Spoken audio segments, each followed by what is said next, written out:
I can guarantee you, you cannot learn the same way with the quality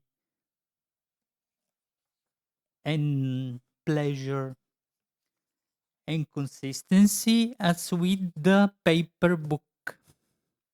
It's not possible.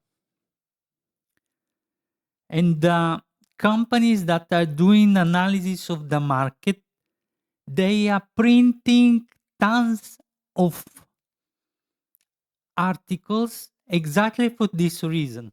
You can never do, it is not possible, feasible to do the research consistently from the PDF, from the electronic version. You need the sequential order, you need to see it is how the mind, our minds is done to learn.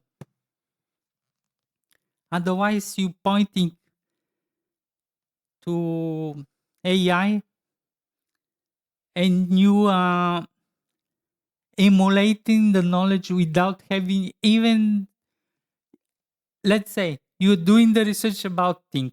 It is giving you 80% of the time. It is there are fundamental errors of the context and matching of the arguments.